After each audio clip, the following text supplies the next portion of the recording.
एक और बार फिर नासिक मंडली में नासिक के लोगों के साथ संगति करने के लिए मौका दिया, इसलिए मैं प्रभु को धन्यवाद देता हूँ।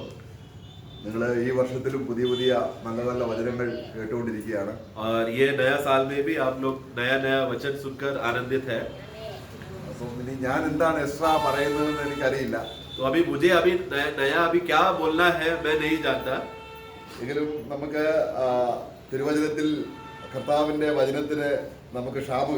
परंतु फिर भी हम देखते हैं कि प्रभु के भवन में परमेश्वर का वचन का कभी अकाल नहीं है, वचन हमेशा भरपूरी में रहता है।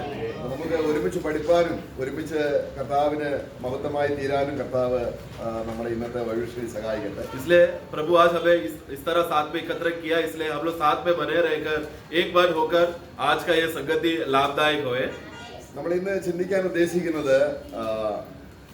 സഭാപ്രസംഗി എന്ന് പറയുന്ന പുസ്തകത്തിലെ ഒരു വാക്യത്തിൽ നിന്നാണ്. അപ്പോൾ आज का विषय के लिए सभा उपदेश से हम एक विषय को अब देखेंगे. അവിടെ ജ്ഞാനികളിൽ ജ്ഞാനിയായ ദൈവത്തിന്റെ ദാസൻ ശലോമോൻ എഴുതിയ പുസ്തകമാണ് സഭാപ്രസംഗി. तो ये सभा उपदेश मनुष्यों में जो सबसे ज्यादा ज्ञानवान था सोलोमन राजा ने लिखा हुआ पुस्तक है. അദ്ദേഹത്തിന് ദൈവം കൊടുത്ത ജ്ഞാനം അനുസരിച്ച് ചില കാര്യങ്ങൾ പറയുമ്പോൾ അതിന്റെ ആഴങ്ങൾ നമുക്ക് പരിശുദ്ധാത്മാവ് വെളിപ്പെടുത്തി തരുവാൻ നമുക്ക് എപ്പോഴും സഹായനായിട്ടുണ്ട്. तो जब परमेश्वर ने सोलोमन को आशीष दिया या उसको वरदान दिया इस तरह का ज्ञान का विषय की बातों में समझने के लिए, वो बात को हमें समझने के लिए प्रभु का आत्मा हमारे साथ है. നമ്മുടെ എല്ലാ കാര്യങ്ങൾക്കും ഒരു നമുക്ക് അറിവ് ആവശ്യമാണ്, ജ്ഞാനം ആവശ്യമാണ്. हमें सब बातों का विषय में जानने के लिए उसका जानकारी और ज्ञान होना जरूरी है. രണ്ട് തരത്തിലുള്ള ജ്ഞാനമുണ്ടെന്നാണ് ഇവിടെ നമ്മൾ വായിക്കാൻ പോകുന്നത്. तो वचन में आप पढ़ते समय में दो प्रकार का बुद्धि है करके हम देखेंगे. നമുക്ക് എക്ലേസിയാസ്റ്റിക് ചാപ്टर 7 verse 12 सभा उपदेश 7 का 12 पढ़ेंगे. क्योंकि बुद्धि की आड़ बुराई की आड़ का काम लेता है, परंतु ज्ञान की श्रेष्ठता यह है कि बुद्धि से उसके रखने वालों के प्राण की रक्षा होती है. ओके, നമ്മളത് വായിച്ചപ്പോൾ നമുക്കൊരു ആശയം കിട്ടിയിട്ടുണ്ടെന്ന് ചിന്തിക്കുന്നു. तो जब ये वाक्य पढ़ते समय में उसका कुछ भागे समझ गया होगा मैं विश्वास करता हूँ. ഇതിന്റെ ട്രാൻസ്ലേഷനുള്ള ബന്ധത്തിലെ ഒക്കെ അല്പം ചില വ്യത്യാസങ്ങളൊക്കെ ഉണ്ട്. इसमें परिभाषा के जब विषय में आते समय में थोड़ा ऊपर नीचे की बातें आता है. उसमें ജ്ഞാനം ഒരു ഡിഫൻസ് ആണ്, അല്ലെങ്കിൽ നമുക്കൊരു ആശ്രയ സ്ഥാനമാണ് എന്ന് പറയുന്നു. तो वहाँ पर जो बुद्धि का विषय जो है एक आश्रय करने के लिए शरण करने का अवस्था है करके हम ऐसा पढ़ते हैं. പിന്നെ പറയുകയാണ് ധനം അല്ലെങ്കിൽ പണം അതും ഒരു ആശ്രയമാണ്, ഒരു ഡിഫൻസ് ആണ്. वो 12 का पहला भाग फिर से पढ़ेंगे. कि बुद्धि की आड़ हाँ. रुपये की आड़ का काम लेता हाँ, तो है. आड़ यानी कि एक ऐसा कवच के समान जिस पर हम भरोसा कर सकते हैं, निर्भर कर सकते हैं. वैसा एक दो प्रकार का आड़, दो प्रकार का कवच देखते हैं. एक है वहां पर बुद्धि बोला है, दूसरा धन बोला है. ഓക്കെ, അപ്പൊ ഇവിടെ എന്നിട്ട് പിന്നെ അവസാനം പറയുകയാണ്, അപ്പോൾ ഈ ധനത്തോടുള്ള ബന്ധത്തിലുള്ള ജ്ഞാനവും പിന്നെ നിത്യജീവനോടുള്ള ബന്ധത്തിലുള്ള ജ്ഞാനവും രണ്ടാണെന്നാണ് ഈ വാക്യത്തിൽ പറയുന്നത്. तो ये वाक्य कहना ये चाहता है कि जो धन का विषय में जो भरोसा करके जो बुद्धि उत्पन्न होता है और अनंत काल के विषय में जो बुद्धि उत्पन्न होता है समझने के विषय के लिए, वो दोनों अलग अलग बातें हैं. ഇവിടെ പറയുകയാണ് എല്ലാ ജ്ഞാനവും നമുക്കൊരു ഇറ്റേണൽ ആയിട്ടുള്ള ജീവൻ തരുന്ന ഒരു അനുഗ്രഹം തരികയില്ല.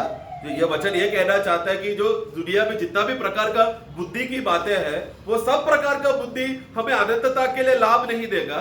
അപ്പോൾ അവിടെ സാധാരണ രീതിയിൽ ലോക മനുഷ്യർ ജ്ഞാനം എന്ന് പറയുന്നത് അന്ധകാരത്തെയാണ് അവർ ജ്ഞാനം എന്ന് പറയുന്നത്. क्योंकि स्वाभाविक रीति से देखा जाए तो संसार जिस बात को बुद्धि बुद्धि करके बोलकर जो लोग घूम रहे हैं, वो लोगों ने वास्तव में अंधकार को पकड़ के बोला है कि ये बुद्धि है. ദൈവത്തിനൊരു ജ്ഞാനമുണ്ട്, परंतु परमेश्वर को एक बुद्धि है. ആ ജ്ഞാനമല്ല മനുഷ്യനുള്ള ജ്ഞാനം. वो बुद्धि नहीं है मनुष्य का बुद्धि. അപ്പോൾ ഇവിടെ രണ്ട് തരത്തിലാണ് ജ്ഞാനത്തെ വിഭജിച്ച് നമ്മളെ പഠിപ്പിക്കുകയാണ്. तो इसलिए दो प्रकार के रीति से या दो तरीके से ये बुद्धि को समझाया है. എന്നാൽ നമ്മൾ അതിന്റെ ഹീബ്രു ട്രാൻസ്ലേഷൻ നമ്മൾ പഠിക്കുമ്പോൾ ഇങ്ങനെയാണ് എഴുതുന്നത്. परंतु इसका ओरिजिनल भाषा इब्रानी भाषा में जब इसका भाषा को जब हम पढ़ेंगे तभी इस तरह लिखा है. For in the shadow a wisdom എന്ന് പറഞ്ഞാല് ഒരു നിഴലായിരിക്കുന്ന ഒരു ജ്ഞാനമുണ്ട്, കാരണം അതൊരു യാഥാർത്ഥ്യമല്ല, അല്ലെങ്കിൽ നശിച്ചു പോകുന്ന ജ്ഞാനമുണ്ട്. एक ऐसा एक बुद्धि भी है जो परछाई में रहता है, जो दिखता नहीं परछाई में रहता है. यानी कि एक ऐसा बुद्धि भी है जो बाहर है, जो नाश हो सकता है. അതുകൊണ്ടാണ് സിൽവർ ഉണ്ടാക്കുന്നതെന്നാണ് വായിക്കുന്നത്. और उस ട്രാൻസ്ലേഷനിൽ ഏറ്റവും വ്യത്യാസമുണ്ട്. ഹീബ്രു ലാംഗ്വേജ് വായിക്കുമ്പോൾ हाँ, तो हिब्रू इब्रानी भाषा में पढ़ते समय में उधर लिखा है कि इस बुद्धि से लोग क्या करते हैं, चांदी बना सकते हैं, अपने लिए लाभ बना सकते हैं, जो बाहर का बुद्धि है। ആ, എന്നിട്ട് പിന്നെ പറയുകയാണ് फिर कहता है the excellence of the knowledge is the wisdom shall preserve alive for possess it. उसका बी पार्ट पढ़ना। परंतु ज्ञान की श्रेष्ठता यह है हाँ। कि बुद्धि से उसके रखने वालों के प्राण की रक्षा होती है। हाँ, मतलब वो ये है कि ये बढ़ोतरी होने से क्या होगा, उस बुद्धि के मदद से हमें वो प्रभु का जो छुपा हुआ छाया वाला बुद्धि है, वो बात को पकड़ने के लिए, उसको प्राप्त करने के लिए परमेश्वर का बुद्धि मदद करता है।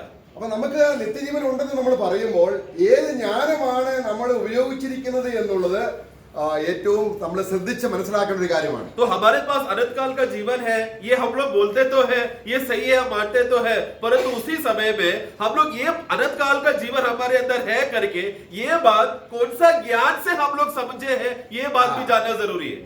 താൽക്കാലികമായ ടെമ്പററി ആയ നശിച്ചു പോകുന്ന ഒരു ജ്ഞാനമുണ്ട്. क्योंकि इस दुनिया में क्षण भर के लिए, थोड़े देर दिखने वाला, पल भर का दिखने वाला जो टेम्पररी है, थोड़े समय का भी एक बुद्धि है, എന്നാൽ उसी के साथ साथ നിത്യമായിട്ട് നശിക്കാത്തതും നിലനിൽക്കുന്നതുമായ ഒരു ജ്ഞാനമുണ്ട്. एक अनंत काल का सदा रहने वाला, सदा टिकने वाला एक बुद्धि भी है। ആ ജ്ഞാനമാണ് നമുക്ക് ഇറ്റേണൽ ലൈഫ് തരുന്നതെന്നാണ് നമ്മൾ വായിച്ചത്. और वो बुद्धि है जो हमें अनंत काल का जीवन प्राप्त करने के लिए, उसको हासिल करने के लिए मदद करता है, ऐसा ओरिजिनल हेब्रानी भाषा में लिखा है। അപ്പൊ നമുക്കിതെങ്ങനെ തിരിച്ചറിയാൻ കഴിയും? अभी ये भेद हमें आपको कैसा समझ में आएगा कि कौन सा बुद्धि, कौन सा जरूरत है हमको? ജഡജ്ഞാനത്താൽ ദൈവജ്ഞാനം തിരിച്ചറിയാൻ കഴിയില്ല. അതിനാണ് നമുക്ക് ദൈവം പരിശുദ്ധാത്മാവിനെ തന്നിരിക്കുന്നത്. क्योंकि शारीरिक बुद्धि से प्रभु के बातों को हम लोग कभी भी समझ में नहीं आ सकता, इसलिए प्रभु का बातें समझने के लिए परमेश्वर ने पवित्र आत्मा दिया है। നമുക്ക് നമ്മുടെ ജീവിതത്തിലെ ഏറ്റവും വലിയ നാശത്തിന് വഴി ഒരുക്കുന്നത് എന്ന് പറയുന്നത് അന്ധതയാണ്. കാരണം നമുക്ക് ദൈവിക ജ്ഞാനത്തിന് പകരം നമുക്കുള്ള ജ്ഞാനമാണ് ശരിയായ ജ്ഞാനമെന്ന് നമ്മൾ ധരിച്ചു പോകുന്നത് നമ്മളെ തികച്ചും ദൈവികമായ ജീവനിൽ നിന്നും അകറ്റിക്കളയും. तो मनुष्य जात को जो सबसे बड़ा नाश की ओर, विनाश की ओर, नरक की ओर लेके जाने का मूल कारण वो ये है कि यानी कि वो नाश में ही पड़ा रहने का अवस्था क्या है, वो है मनुष्य का अंधता। मनुष्य ने जो बातें अपना बुद्धि और अपने समझ से, जो बातें ज्ञान की बातें, जो बातें ज्योति है बोलकर उसी को पकड़ कर रखकर, उसी पर आश्रय कर कर भरोसा के जीने के वजह से क्या हो गया, मनुष्य एक बंधता के अवस्थे में हो चुका है। നമ്മുടെ ജീവിതത്തിന്റെ എല്ലാ ഭാഗത്തും ഈ ജ്ഞാനം ഉപയോഗിക്കപ്പെടുന്നുണ്ട്. പക്ഷെ ഏത് ജ്ഞാനമാണ് നമ്മൾ ഉപയോഗിക്കുന്നത് എന്നുള്ളതിനെ കുറിച്ച് ഒരു തിരിച്ചറിവ് നമുക്ക് ആത്മാവ് തരാൻ ആഗ്രഹിക്കുന്നു ഈ വചനത്തിലൂടെ. अभी हमारे जीवन में हमारा हर छोटे बड़े कार्यों में, शारीरिक कार्यों, आत्मिक कार्य, कोई भी प्रकार का कार्य क्यों ना हो, हम ये बुद्धि इस्तेमाल करते हैं, परंतु पवित्र आत्मा क्यों दिया गया है, ये बात का विभाजन करके हम समझे कि प्रभु के विषय के लिए हमें कैसा बुद्धि इस्तेमाल करना है, वो मदद के लिए पवित्र आत्मा दिया है। അപ്പൊ നമ്മൾ ആദ്യം ചിന്തിച്ചത് സിൽവർ പണം ഉളവാക്കാനുള്ള ജ്ഞാനവും നിത്യതയ്ക്ക് വേണ്ടിയുള്ള ജ്ഞാനവും രണ്ടും രണ്ടാണെന്നും അതിന്റെ റിസോഴ്സ് രണ്ടും രണ്ട് സ്ഥലത്തു നിന്നാണ് വരുന്നതെന്നും ആണ് ഈ വാക്യം പറയുന്നത്. तो ये वाक्य ये कहना चाहता है कि प्रभु की बातों का जो अनंत काल का जीवन का बात है, वो बात को समझने के लिए जो बुद्धि, और ये दुनिया में जो धन इकट्ठा करने के लिए, चांदी बनाने के लिए जो बुद्धि है, ये दोनों बुद्धि अलग अलग है, उसका श्रोता दोनों अलग अलग जगह से आता है। നമുക്ക് അപ്പോൾ അതുകൊണ്ട് ഈ ധനം ഉണ്ടാക്കാനുള്ള ജ്ഞാനത്തിന്റെ സോഴ്സ് എവിടുന്നാണ് വന്നത് എന്ന് ആദ്യമായിട്ട് നമുക്ക് നോക്കാം. तो इसलिए सबसे पहला हम संसार का बुद्धि को हम देखते हैं। ये संसार का बुद्धि मतलब क्या, किस रीति से हमने यहाँ पर अभी क्या पढ़ा, धन भी एक ढाल है, तो ये धन बनाने का विषय का बुद्धि कहाँ से आया, इसका श्रोता कहाँ से आया, वो हम देखेंगे। നമുക്കറിയാം ഈ ലോകം മുഴുവനും സൃഷ്ടിക്കപ്പെട്ടിരിക്കുന്നത് സാത്താന്യമായ ബുദ്ധിക്ക് അനുസരിച്ചാണ് ഈ ലോകത്തിന്റെ വ്യവസ്ഥ. हम देखते हैं कि अभी का जो ये जो संसार की बातें हैं, इसका सारा व्यवस्था जो है वो सब शैतानी सामर्थ से बनाया हुआ है। ഈ ലോകം ഇന്ന് ഈ വലിയ നാഗരികതയിലേക്ക്, വലിയ സിറ്റിയിലേക്ക്, മെട്രോപോളിസ് സിറ്റിയിലേക്ക് കൊണ്ടുവന്നതിന്റെ പിന്നിലുള്ള ജ്ഞാനത്തെ കുറിച്ചാണ് നമ്മൾ ആദ്യം ചെയ്തത്. അത് ദൈവികമല്ല, അത് എന്നുള്ളതാണ് തിരുവചനം പറയുന്നത്. तो ये जो संसार जो आज इतना विकास हो गया, बड़ा बड़ा नगर बन गए, बड़े बड़े इमारत हो गए, इतना विकास हो गया, इतना बड़ा हम लोग ऊंचा पदवी में पहुंचा है, वचन उसे कहता है कि ये परमेश्वर के मदद से नहीं बल्कि शैतान के सामर्थ से इतना बड़ा हुआ है। യെശയ്യാ 28 അധ്യായത്തിൽ സോർ എന്ന് പറയുന്ന ഒരു രാജാവിന്റെ ഉള്ളിൽ സാത്താന്റെ ജ്ഞാനം വന്നു കഴിഞ്ഞതിന് ശേഷം ആ വ്യക്തിക്കുണ്ടായിരിക്കുന്ന ഭാവപ്രകടനങ്ങളും ഒക്കെയുള്ള വിഷയത്തിലാണ് നമ്മൾ 28 അധ്യായത്തിൽ നമ്മൾ വായിക്കുന്നത്. हम लोग एजेकिएल का पुस्तक 28वां अध्याय में वहां पर जो शूर का राजा के बारे में जो वहां पर लिखा गया है, सोर का राजा, वो राजा के अंदर क्या हो गया, शैतान ने अपना ज्ञान उसको दिया. शैतान को जब वो राजा को शैतान का ज्ञान मिलने के बाद फिर वो व्यक्ति का मनोभावना कैसा है, स्वभाव कैसा है, अवस्था क्या है, वो उधर उसके नीचे नीचे लिखा है. അപ്പോൾ ചില ദേവദാസന്മാർ അതിനെക്കുറിച്ച് പറയുന്നത് അത് സോർ രാജാവ് അല്ല, സാത്താനെ തന്നെയാണ് പ്രതിബിംബിക്കുന്നത് എന്ന ആശയമുണ്ട്. कुछ प्रभु के दास लोग ऐसे भी बोलते हैं कि वो सूर राजा के बारे में नहीं गाया गया, सूर राजा के बारे में नहीं, बल्कि खुद शैतान के बारे में ही बोला है करके ऐसा कुछ प्रभु के दास लोग बोलते हैं. നമുക്കതിന്റെ 28 അധ്യായത്തിന്റെ 4-ാം വാക്യം ഒന്ന് വായിക്കുമ്പോൾ 28 का 4 पढ़ेंगे.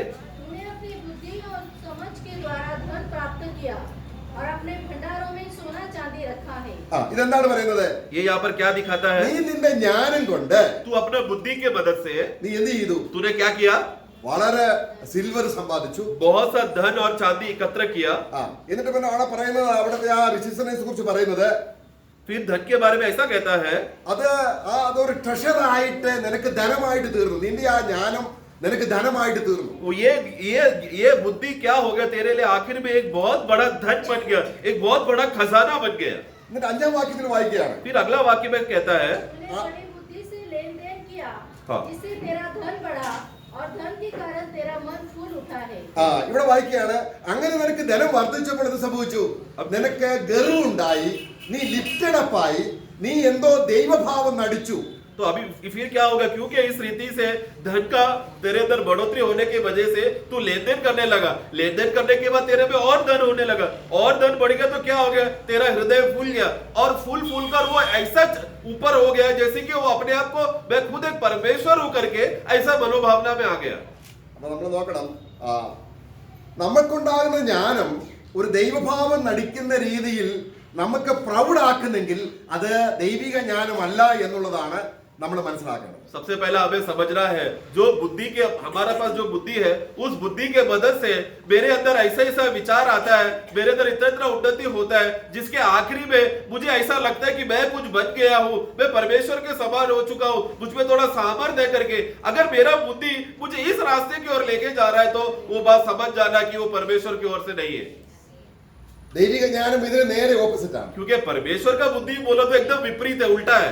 അത് നിത്യതയുമായി ബന്ധപ്പെട്ടതാണ്. क्योंकि वो अनंतता के साथ जुड़ा हुआ है. ആ ജ്ഞാനം നശിച്ചു പോകത്തില്ല. वो प्रभु का बुद्धि कभी नाश नहीं होता, ഈ ജ്ഞാനം നശിച്ചു പോകും. परंतु ये मनुष्य का जो बुद्धि या भूमि का बुद्धि वो नाश होगा, खत्म होगा. സാത്താനാൽ ഉത്പാദിതമായ ജ്ഞാനം, അതാണ് നമ്മൾ ഏതൻ തോട്ടത്തിൽ സംഭവിച്ചതാണ്. ആ വൃക്ഷത്തെ കണ്ടു ജ്ഞാനം പ്രാപിപ്പാൻ കാമ്യം നമ്മൾ കണ്ട് സാത്താന്റെ ബുദ്ധി ഉപയോഗിച്ചു. तो यही बात हम देखते हैं कि उत्पत्ति का पुस्तक में जब उसने वो उस फल को देखा, वो क्या देखा कि मैं भी बुद्धिमान हो सकती हूँ करके, ये बात को देखकर वो कौन सा बुद्धि का अपना बुद्धि इस्तेमाल किया, शैतान का मदद से उसने वो पेड़ को देखकर मैं भी ज्ञानवान हो सकती हूँ ऐसा सोचा, जिसके वजह से मनुष्य गिर गया. അവൻ എത്രത്തോളം ഉയർത്തി, और उसको मनुष्य को कितना ऊंचा किया शैतान ने. അവിടെ നമ്മൾ സോർ രാജാവിനെ കുറിച്ച് പറയുമ്പോൾ നീ ദൈവഭാവം നടിച്ചു. तू शोर राजा के विषय में भी अगर देखा जाए तो उधर भी देखो, तू परमेश्वर है करके ऐसा सोचा तू. അതുകൊണ്ടാണ് വിശ്വാസത്തിലേക്ക് വരുമ്പോൾ വിശ്വാസികളോടുള്ള ബന്ധത്തിൽ ഈ ഒരു നില വിശ്വാസിനിടയിൽ ധാരാളമായി വർദ്ധിക്കുന്ന ഒരു സൂചനയാണ് 2 തെസ്സലോനിക്ക ലേഖനം 2-ാം അധ്യായത്തിലെ 3-4 വാക്യങ്ങൾ നമ്മൾ വായിക്കുമ്പോൾ. इसलिए जब दूसरा थिस्सलुनीक 2 अध्याय उसका 2 और 3 पढ़ते समय में यही मनोभावना कि विश्वासी लोग जब नया जन्म होने के बाद विश्वासी लोगों के बीच में भी ऐसा प्रकार का मनोभावना होगा कि उनको भी परमेश्वर बनना है करके, इस प्रकार का बातें हो सकता है मनुष्य का बुद्धि इस्तेमाल करके. इसलिए पौलुस चेतावनी देता है. അവിടെ നിങ്ങളെ ആരും വഞ്ചിച്ച് കളയരുത്, ഈ ജ്ഞാനത്തിലേക്ക് കൊണ്ടുപോയി. तो इसके लिए वहां पर पौलुस कहता है कि तुम्हें कोई संसार का बुद्धि और ज्ञान की बातें देकर तुमको कोई धोखा ना दे. ലോകത്തിൻ്റെതായ കാര്യങ്ങൾ തന്നിട്ട് എന്തോ വലിയ നേടി എന്നുള്ള നിലയിൽ ആ ഒരു ജ്ഞാനത്തിലേക്ക് നമ്മളെ കൊണ്ടുപോകാൻ അപകടകരമായ നിലയിൽ ലവോദിക്ക സഭ വീണുപോയി നമ്മൾ കാണും. तो संसार से कुछ बातें मुझे मिल चुका है, मेरे पास ऐसा कुछ तो चीजें हैं जो संसार में है बोलकर ऐसा सब मनोभावना हमारे अंदर रखकर मैं अभी कुछ तो बन चुका हूँ, मैं अभी बड़ा हो गया हूँ करके ऐसा मनोभावना में रखकर तुम धोखा में जा सकते हो, जिसका अवस्था अभी लवोदिक्या कलीसिया है. ഇനി നമ്മൾ നോക്കുമ്പോൾ നമ്മുടെ കർത്താവായ യേശുവിനെ തന്നെ ഈ ലോകത്തിന്റെ ജ്ഞാനം കൊണ്ടുവരുവാൻ സാത്താൻ, ഈ ലോകത്തിന്റെ ജ്ഞാനി എന്ന് പറയുന്ന സാത്താൻ ശ്രമിച്ചതായിട്ടാണ് നമ്മൾ തിരുവനന്തപുരത്തിൽ വായിക്കുന്നത്. अब इतना ही नहीं, शैतान उधर रुका नहीं. अब देखते हैं कि वचन पढ़ते समय में अब देखते हैं कि शैतान ने यीशु के पास भी ये जगत का बुद्धि लेकर आकर ये जगत का बुद्धि को यीशु के अंदर डालने का कोशिश करने के लिए वो आया था. ആദ്യം തന്നെ നമ്മൾ കർത്താവിനെ നോക്കുമ്പോൾ सबसे पहला जब हम प्रभु को देखते हैं, കർത്താവാണ് യഥാർത്ഥ ജ്ഞാനി. प्रभु ही है सच्चा बुद्धिमान. അവൻ ദൈവത്തോടുള്ള സമത്വം മുറുകെ പിടിച്ചുകൊള്ളാതെ वो परमेश्वर होकर भी परमेश्वर होने का जो दर्जा वो अपना वस्तु है बोलकर ऐसा उसने ये बना भावना नहीं रखा, बल्कि उसको छोड़कर दास बना. ഏറ്റവും അധികം താഴ്ന്ന് തന്നെത്താൻ ഒഴിച്ച് ദാസനായി വന്നു. एकदम नीचे होकर दासत्व में होकर मनुष्य में एकदम नीचा होकर आया. കാരണം അത് സ്വർഗത്തിലെ വലിയൊരു അത്ഭുതകരമായ കാര്യമാണ്. और ये स्वर्ग में बहुत बड़ा अद्भुत बात है. കാരണം യേശുക്രിസ്തുവിനെ ആ അർത്ഥത്തിൽ ഒരിക്കലും ദൂതന്മാർ കണ്ടിട്ടില്ല. क्योंकि इस रीति से स्वर्गदूतों ने कभी भी यीशु मसीह को देखा नहीं है. ദൂതന്മാർ എപ്പോഴും എങ്ങനെയാണ് കണ്ടിട്ടുള്ളത്? स्वर्गदूत लोग परमेश्वर को कैसा देखा है? നമ്മൾ യെശയ്യാവിന്റെ പുസ്തകം 6-ാം അധ്യായം 1-ാം വാക്യത്തിൽ വായിക്കുന്നുണ്ട്, ഉസ്സിയ രാജാവ് മരിച്ച ആണ്ടിൽ കർത്താവ് ഉയർന്നും പൊങ്ങിയുള്ള സിംഹാസനത്തിൽ ഇരിക്കുന്നു. हम वहां पर यशायाह का पुस्तक 6:1 में हम पढ़ते समय में उसिया राजा का मृत्यु हो जाने के बाद मैंने क्या दर्शन देखा? परमेश्वर को मैंने एकदम ऊंचाई की ओर वहां पर सिंहासन रखते हुए मैंने परमेश्वर को देखा. അവർക്ക് ഈ സാറാഫുകൾക്ക് 6 ചിറകുണ്ട്. കർത്താവിന് മുഖത്തേക്ക് നോക്കാൻ കഴിയാതെ വണ്ണം അവര് ശിരസ് വന്ദിച്ചുകൊണ്ട് അവർ മുഖം മറച്ച് പാദം മറച്ച് പറന്നുകൊണ്ട് അന്യോന്യം പറയുകയാണ്, നമ്മുടെ കർത്താവ് പരിശുദ്ധൻ. അത്രമാത്രം ഉന്നതനായിരിക്കുന്ന കർത്താവിനെ ഒരു വിധത്തിലും മനുഷ്യനായിട്ട് താണവനായിട്ട് ഈ രീതിയിൽ ദൂതന്മാർ കണ്ടിട്ടില്ല. तो इसके लिए वो यहाँ पर वापस सराफ लोग जब वो लोग आराधना करते समय में वो लोग प्रभु की उपस्थिति में खड़ा रहकर सिंहासन के ऊपर की ओर वो लोग क्या है 6 पंख होकर भी 2 पंख से वो लोग अपना चेहरा ढककर 2 पंख से अपना देह छुपाकर और 2 पंख से उड़ते हुए परमेश्वर की ओर देख नहीं पा रहे, बल्कि आपस में देखकर बोल रहे हैं हमारा परमेश्वर इतना पवित्र है, हमारा परमेश्वर इतना ऊंचा परमेश्वर है करके. तो वो स्वर्गदूत लोग जो हमेशा परमेश्वर को इतना ऊंचा दर्जे में देखा हुआ वो मनोअवस्था में रखने वाला ये दूत लोगों को परमेश्वर मनुष्य बनकर आया बोलने विषय बोला तो उन लोगों को वो बात समझ में नहीं आया उनको. അപ്പൊ ഈ കർത്താവിനെ അവന്റെ മഹത്വത്തിൽ കണ്ടപ്പോൾ യെശയ്യാവ് പറഞ്ഞു, അയ്യോ ഞാൻ പാപി, तो ഞാൻ അശുദ്ധൻ, जब यशायाह എനിക്ക് ने അയ്യോ കഷ്ടം. यशायाह ने जब ये महान परमेश्वर को उनका वो महिमा में देखा, सिंहासन में इतना ऊंचाई में देखा, वो क्या बोला? मुझ पर हाय, अब मैं हाय मैं मर जाऊंगा, ऐसा अपने आप को उसने न्याय किया. അപ്പോൾ ഈ യെശയ്യാവിനെ പോലെ തന്നെ കർത്താവിന്റെ മഹത്വം വേറൊരു യെശയ്യാവുണ്ട് പുതിയ നിയമത്തിൽ, അതാണ് അപ്പോസ്തലനായ പൗലോസ്. പൗലോസ് കണ്ട മഹത്വം എന്താണെന്ന് അറിയാമോ? ഈ വലിയ കർത്താവ് മനുഷ്യനായി തീർന്നതിലുള്ള മഹത്വം കണ്ടിട്ട് ഭക്തിയുടെ മാർഗത്തെ അത് അതിശയിച്ചു പോവുകയാണ്. उसी तरह जिस तरह നമ്മൾ തീമോഥെയോസിന്റെ ലേഖനം അതിന്റെ 3-ാം അധ്യായത്തിൽ നമ്മൾ വായിക്കുന്നത്, इसी तरह जब इस तरह यशायाह ने महान परमेश्वर का ऊंचाई की ओर देखा हुआ वो परमेश्वर को देखा पुराने नियम में, उसी तरह नए नियम में भी यशायाह के समान एक परमेश्वर को उसने दर्शन में देखा. उस परमेश्वर को वो देखते समय में ये व्यक्ति ने क्या देखा? मैं पौलुस के बारे में कह रहा हूं. ये पौलुस ने क्या देखा? ऊंचाई में रहने वाला परमेश्वर उन्हें अपने आप को नम्र किया, अपने आप को नीचा कर आकर मनुष्य का रूप धारण करके अपने आप को नम्र कर आया. इससे परमेश्वर के विषय में भक्ति का एक बहुत बड़ा भेद उसने प्रकट किया करके पहला तीमोथी में पढ़ते हैं. നമ്മളെ 1 തീമോഥെയോസ് 3-ാം അധ്യായത്തിന്റെ 15-16, നീ ദൈവത്തിന്റെ ആലയത്തിൽ നടക്കേണ്ടത് എങ്ങനെയെന്ന് അറിയണമെങ്കിൽ, നിനക്ക് ജ്ഞാനമുണ്ടാകണമെങ്കിൽ ആദ്യം തന്നെ ഈ മഹത്വവാനായ യേശു ക്രിസ്തു എങ്ങനെ മനുഷ്യനായി തീർന്നു എന്നുള്ളത് ഗ്രഹിച്ചാൽ നീ ഭക്തിയുടെ മാർഗത്തിൽ നടക്കും. इसलिए वहां पर पहला तीमोथी 3:15-16 में वहां पर पौलुस जब तीमोथी को खत लिखते समय में पौलुस वहां पर तीमोथी को क्या बोलता है? देख, तुझे परमेश्वर का भवन में रहते समय में परमेश्वर की बातें अगर समझना है, कलीसिया के विषय में तुझे बातें समझना है, तो सबसे पहले तू ये बात समझना, जो ऊंचाई में रहने वाला परमेश्वर है वो किस तरह से शरीर रूप धारण लेकर आया. ये बात को तू समझा तो यही भक्ति का भेद है. ഇങ്ങനെയാണ് സഭ ഉളവാകുന്നത്. इस रीति से कलीसिया उत्पन्न हुआ. ഇവൻ പൗലോസ് നേരത്തെ ലോകപ്രകാരമുള്ള ജ്ഞാനിയാണ്.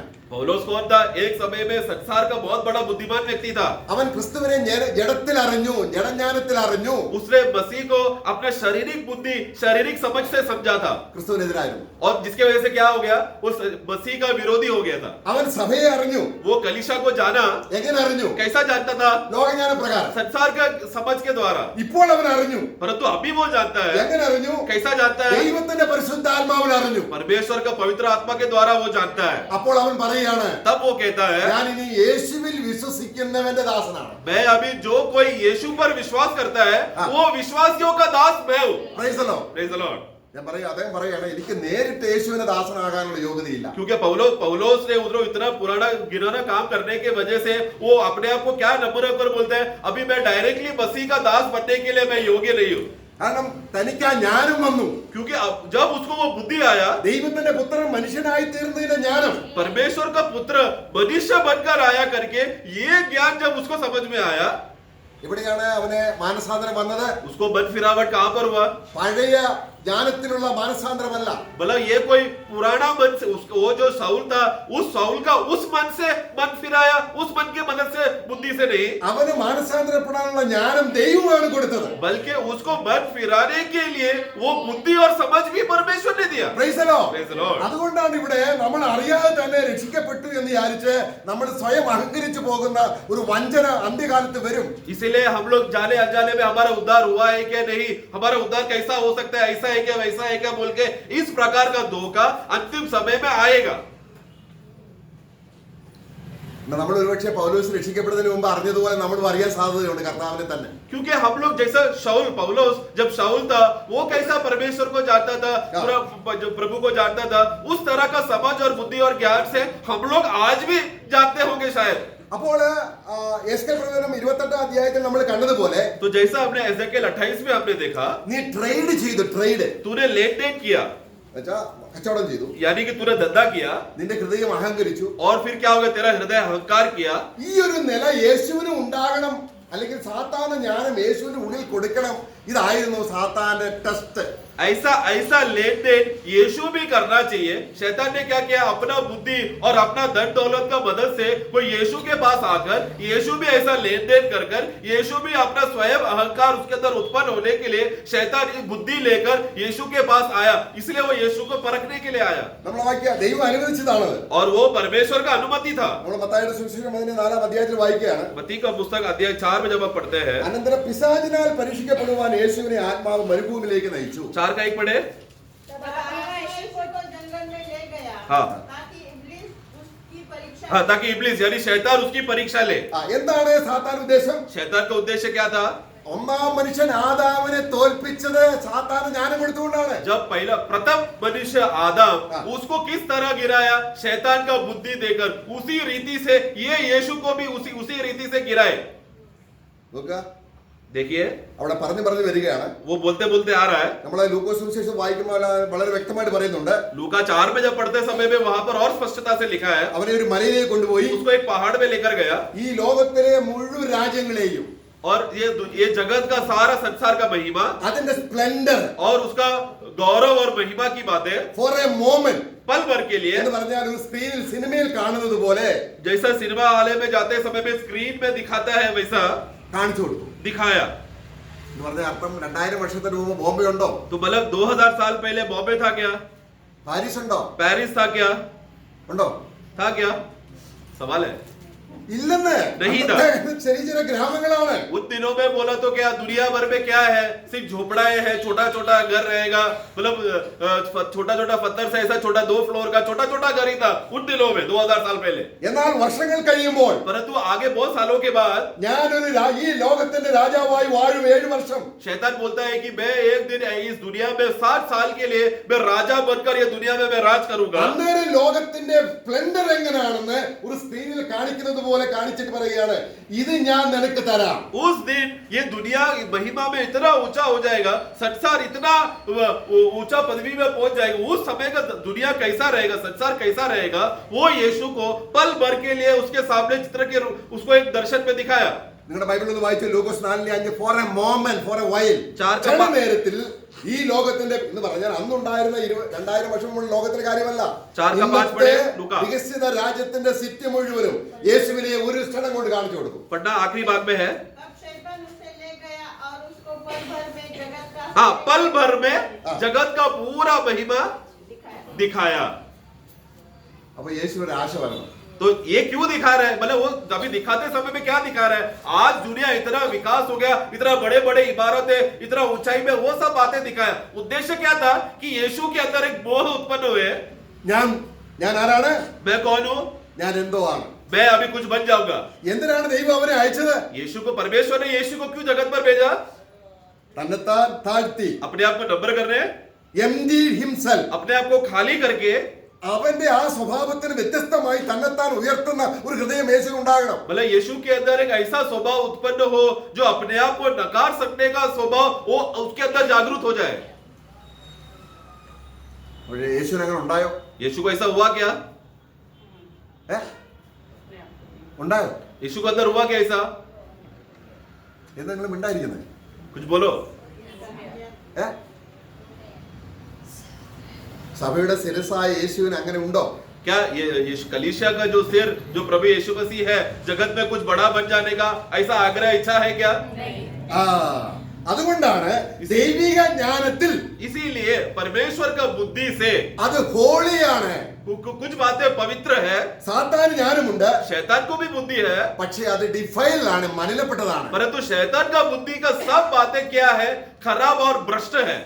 അതുകൊണ്ട് ഉയരത്തിൽ നിന്ന് വരുന്ന ജ്ഞാനമാണ് നാം ഇവിടെ ഈ നിത്യതയിലേക്ക് നയിക്കുന്ന ജ്ഞാനം. इसलिए ऊंचाई की ओर से आने वाला जो बुद्धि है वही अनंतता की ओर लेकर जाता है। നമ്മൾ ആ ഭാഗത്തേക്ക് നമ്മൾ വരും. हम लोग उस भाग में आएंगे। നമ്മള് ഒരു ഭാഗം നമ്മൾ വായിക്കുമ്പോൾ उसके पहले एक बात पढ़ेंगे। അതിന്റെ 4-ാം അധ്യായത്തിന്റെ 6-ാം വാക്യത്തിൽ പുള്ളി പറയുന്നുണ്ട്, ലൂക്കോസ് സുവിശേഷം 4:6. लूका 4:6 में शैतान एक बात कहता है, അപ്പോൾ കർത്താവ് പറയുന്ന മറുപടിയുമുണ്ട്. और उसी के साथ साथ प्रभु उसका जवाब भी देता है। എന്നാൽ ഇതൊക്കെ പരിഗണിച്ചുകൊണ്ടാണ് നമ്മൾ വിശ്വാസിയായി തീരുമ്പോൾ യേശു ക്രിസ്തുവിന്റെ ആ മൈൻഡ്, ആ ജ്ഞാനമാണ് നമ്മുടെ ഉള്ളിലേക്ക് വരുന്നത്. इसीलिए जब प्रभु हमें विश्वासी बनाने के विषय में आते समय में, विश्वासी बनाते समय में प्रभु का उद्देश्य क्या है कि हमें मसीह के मन के समान हमें बनाए। मसीह का वही मन हमारे अंदर आता है। അത് എന്നാൽ എന്താണ്? ऐसा होगा तो क्या होगा? നമ്മുടെ ഹൃദയം തകരും, हमारा हृदय टूट जाएगा, നമ്മുടെ മനസ്സ് ദീനതയിലേക്ക് വരും, हमारा मन नम्रता में और दीनता में चले जाएगा, തന്നെത്താൻ താഴ്ത്തുന്ന ഒരു അവസ്ഥ വരും. अपने आप को झुकाने का मनोभावना आएगा। ദൈവം നമ്മുടെ പാപാവസ്ഥ കാണിച്ചു തരുമ്പോൾ क्योंकि जब परमेश्वर हमारा घिनौना पाप को जब दिखाता है, ദൈവസന്നിധിയിൽ താഴ്ത്തുന്നു. अब परमेश्वर की उपस्थिति में अपने आप को झुकाएंगे। അവിടെ നമ്മൾ കർത്താവ് വായിക്കുന്നുണ്ട്, നമ്മൾ വായിക്കുന്നു ലൂക്കോസ് സുവിശേഷം 18-ാം അധ്യായത്തിൽ 2 പേർ പ്രാർത്ഥിപ്പാൻ പോയി. ഒരാൾ പറയുകയാണ്, തന്നതോടെ തന്നെ പ്രാർത്ഥിച്ചു, തന്നെത്താൻ ലിഫ്റ്റ് അപ്പ് ചെയ്തു, ഞാൻ എന്തോ ആണെന്ന് ലിഫ്റ്റ് അപ്പ് ചെയ്തു. അത് ലോകജ്ഞാനമാണ്.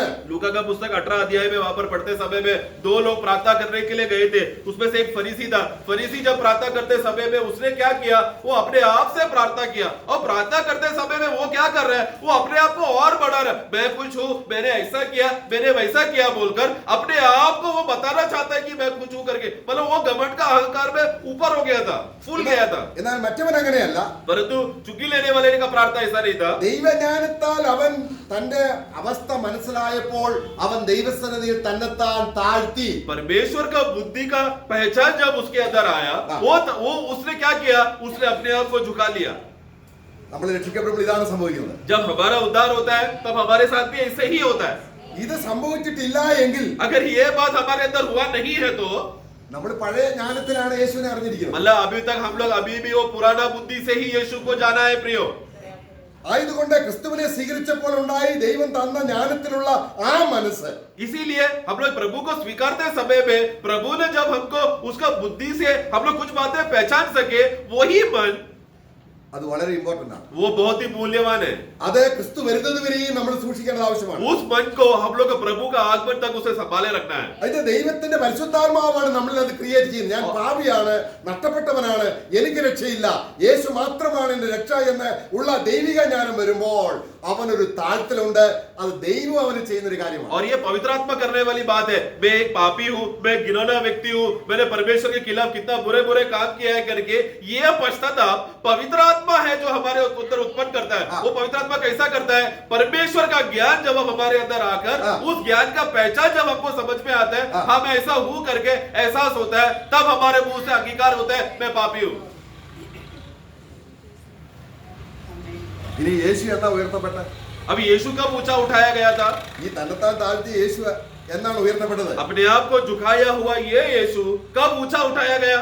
ദൈവം അവനെ ഉയർത്തി, परमेश्वर ने उसको उठाया എല്ലാ നാമത്തിനും മേലായി ഉയർത്തി. और सभी नामों में सबसे ऊंचा नाम दिया। വിളിക്കപ്പെടുന്ന നാമത്തിനും വരുവാനുള്ള യുഗത്തിനും എല്ലാം യേശുവിന്റെ നാമം ദൈവത്തിന് മഹത്വമാണ്. और अभी का युग के लिए आने वाले युगों में जितना भी नाम रहेगा उस सभी नामों में सबसे ऊंचा और श्रेष्ठ नाम, ऊंचा नाम है प्रभु का नाम। ഫിലിപ്പിയ ലേഖനം 4-ാം അധ്യായത്തിൽ ഫിലിപ്പിയ ലേഖനം 2-ാം അധ്യായം നമ്മൾ വായിക്കുന്നുണ്ട്. फिलिपियर 2 में हम पढ़ते हैं 8-9 में। അതുകൊണ്ട് इसीलिए അതുകൊണ്ട് തന്നെത്താൻ താഴ്ത്തതുകൊണ്ട് इसीलिए किस बात पर? क्योंकि प्रभु ने अपने आप को नम्र और झुकाया, इसीलिए ദൈവനെ ഉയർത്തി. परमेश्वर ने उसको सबसे ऊंचा उठाया। ഇനി യേശുക്രിസ്തു കർത്താവെന്ന് ദൈവജ്ഞാനത്തിൽ പരിശുദ്ധാത്മ സഹായത്താൽ പറയുന്നത് ദൈവത്തിന് മഹത്വമാണെന്ന്. इसलिए और फिर अब उसके बाद क्या, नीचे का वाक्य पढ़ते समय में जो लोग प्रभु यीशु ही सच्चा मसीहा है या यीशु मसीह ही सच्चा प्रभु है करके ये बात परमेश्वर का ज्ञान की मदद से सभी होठों से लोग जब बोलेगा, ऐसा बोलते समय में पिता परमेश्वर को महिमा होगा। ആരെന്താണ് कारण क्या है?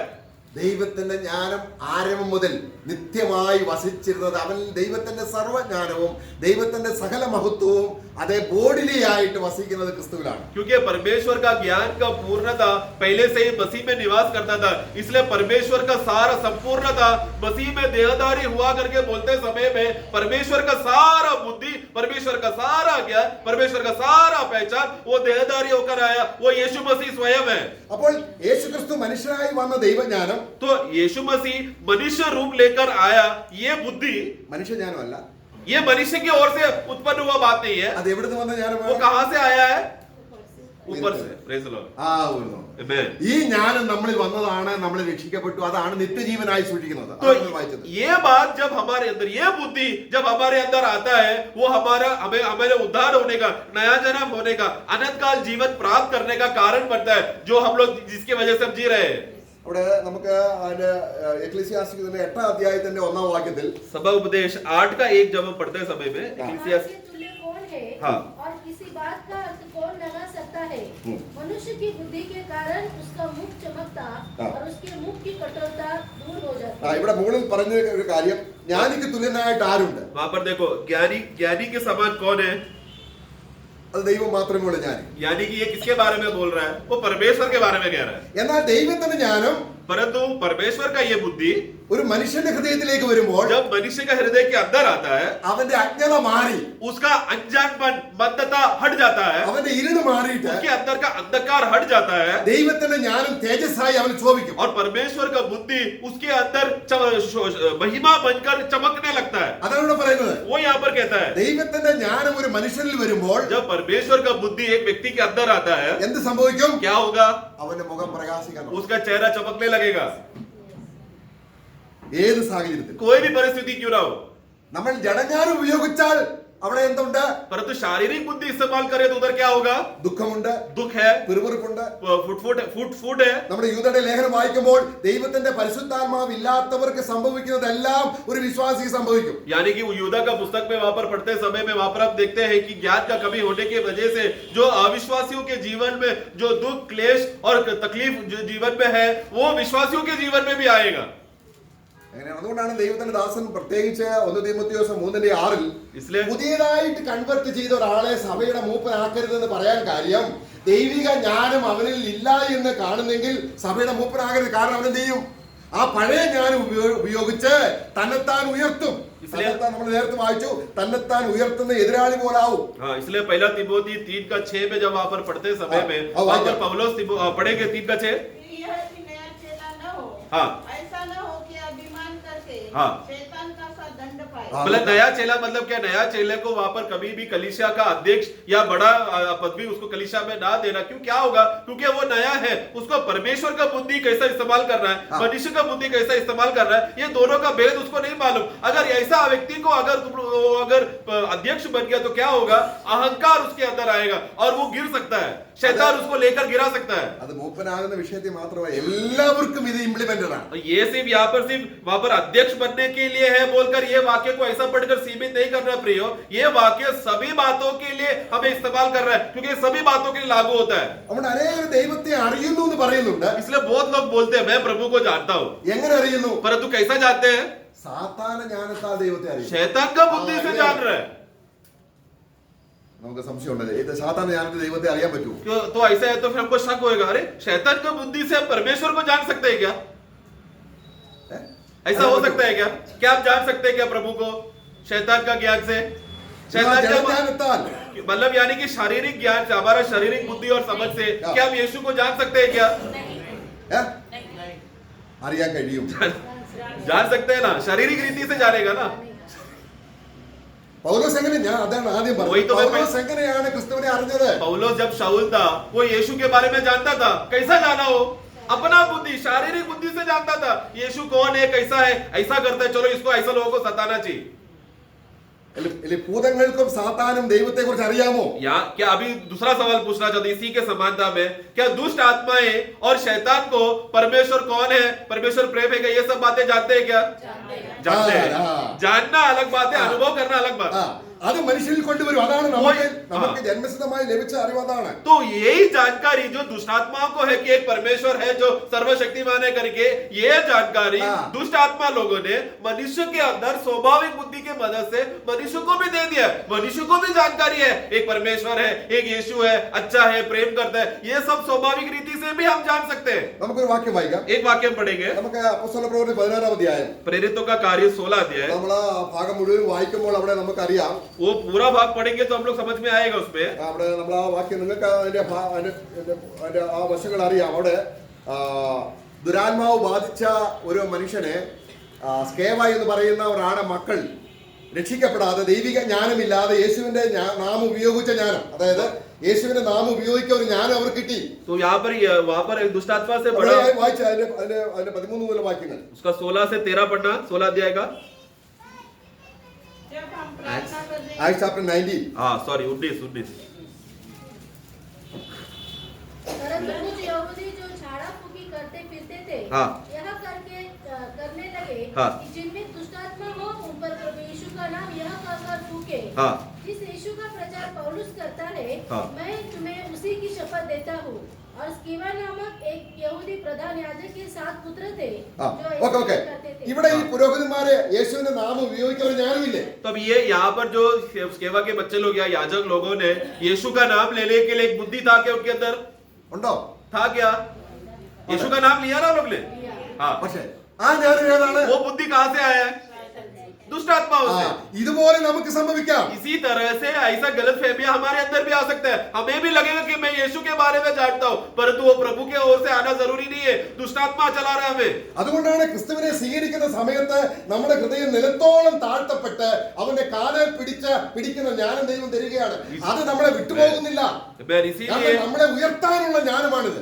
इसीलिए जब हमारा नया जन्म का उस दिन में जब हम लोग नया जन्म प्राप्त कर रहे हैं, हमारा जब नया जन्म होता है उस समय में प्रभु परमेश्वर जब अपना बुद्धि डालते समय में पवित्र आत्मा क्या करेगा? वो हमारा मन को, हमारे हृदय को इतना झुकाएगा, इतना नीचे करेगा कि हमारा दिल सीधा यीशु प्रभु यीशु का पैर तले पकड़कर उसका पैर को पकड़ेगा कि मुझे आपका जरूरत है करके. ये मनोभावना प्रभु का आगमन तक रहेगा. क्यों प्रभु ऐसा मन दे रहा है? क्योंकि एक दिन जो इस रीति से नीचे हुए लोगों को ऊंचा उठाना है. Praise the Lord. Praise the Lord. നാം യേശുവിനെ സ്വീകരിക്കുമ്പോൾ ദൈവം തന്ന, അതുകൊണ്ടാണ് പൗലോസ് 1 കൊരിന്ത്യർ 2-ാം അധ്യായം വായിക്കുകയാണ്. इसलिए पहला कोरिन्थी 2 अध्याय में पौलुस वहां पर कहता है यीशु मसीह के बारे में. നമുക്ക് ആ പൗലോസിന്റെ ആ ഹൃദയാവസ്ഥ കണ്ടാൽ ശരിക്കും ഈ കാര്യം മനസ്സിലാവും. यीशु पौलुस का मनोभावना को अगर आप जानेंगे तो सही रीति से ये अर्थ समझ में आएगा. അവിടെ വായിക്കുകയാണ് 2-ാം വാക്യം മുതൽ. 2 का 2 में ക്രൂശിക്കപ്പെട്ടവനായ യേശുവിനെ അല്ലാതെ വായിക്കാം. पढ़ना 2 मैंने मैंने ये ठान लिया है कि तुम्हारे बीच यीशु मसीह हाँ. क्रूस पर चढ़ाए हुए मसीह को छोड़ हाँ. और किसी बात को न जान. हाँ.